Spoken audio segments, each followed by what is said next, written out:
आखिर भगवान राम ने माता सीता की अग्नि परीक्षा क्यों ली, ये जानते हुए कि माता सीता पवित्र हैं? आइए जानते हैं विस्तार से। चैनल पर नए हैं तो प्लीज चैनल सब्सक्राइब कर लें। बहुत समय पहले राम और सीता की कथा पूरे अयोध्या में गूंज रही थी। 14 वर्ष का वनवास पूरा होने वाला था, लेकिन उससे पहले एक ऐसा मोड़ आया जिसने इतिहास बदल दिया। जब रावण माता सीता का हरण करके लंका ले गया, तब राम जी का हृदय दुख से भर गया। वे केवल अपनी पत्नी को वापस लाने नहीं निकले थे, बल्कि अधर्म पर धर्म की विजय दिखाने निकले थे। वानर सेना, हनुमान और लक्ष्मण के साथ उन्होंने समुद्र पार किया और लंका पर चढ़ाई कर दी। भयंकर युद्ध हुआ। अंत में रावण मारा गया और माता सीता को अशोक वाटिका से सम्मान के साथ लाया गया।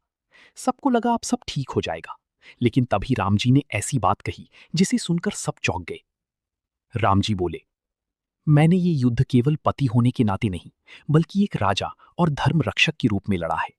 दुनिया प्रश्न करेगी कि रावण की कैद में रहने के बाद सीता की पवित्रता कैसी रही।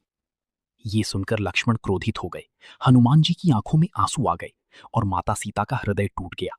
उन्हें लगा कि जिनके लिए उन्होंने हर दुख सहा, वही आज उन पर प्रश्न उठा रहे हैं। लेकिन सच लेकिन सच्चाई कुछ और थी। राम जी जानते थे कि सीता माता पवित्र हैं। उन्हें अपनी पत्नी पर तनिक भी संदेह नहीं था। पर वे ये भी जानते थे कि एक राजा का जीवन केवल निजी भावनाओं से नहीं चलता। प्रजा जो देखती है वही मानती है। यदि भविष्य में कोई सीता माता के चरित्र पर उंगली उठाता तो ये अन्याय होता।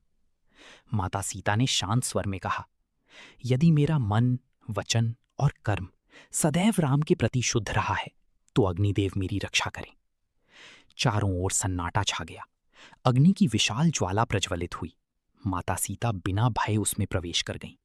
सभी की सांसें रुक गईं। कुछ क्षण बाद अग्निदेव स्वयं प्रकट हुए। उनकी गोद में माता सीता सुरक्षित थीं।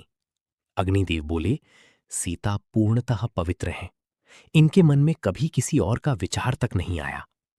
ये सुनकर पूरी सभा जय श्री राम और जय सीता मैया के नारों से गूंज उठी। राम जी की आंखें नम हो गईं। उन्होंने कहा, मुझे सीता की पवित्रता पर कभी संदेह नहीं था। ये परीक्षा संसार के लिए थी, ताकि भविष्य में कोई इनके सम्मान पर प्रश्न ना उठा सके। इसके बाद राम और सीता अयोध्या लौटे। दीप जलाए गए, खुशियां मनाई गईं और तभी से दीपावली का पर्व मनाया जाने लगा। लेकिन इस घटना ने लोगों को एक गहरा संदेश दिया। कर्तव्य कभी-कभी इंसान को कठोर बना देता है। राम जी ने पति के रूप में नहीं, बल्कि राजा के रूप में निर्णय लिया। वहीं सीता माता ने धैर्य, त्याग और आत्मसम्मान की सबसे बड़ी मिसाल दी। आज भी लोग राम को मर्यादा पुरुषोत्तम और सीता को त्याग और पवित्रता की देवी मानते हैं।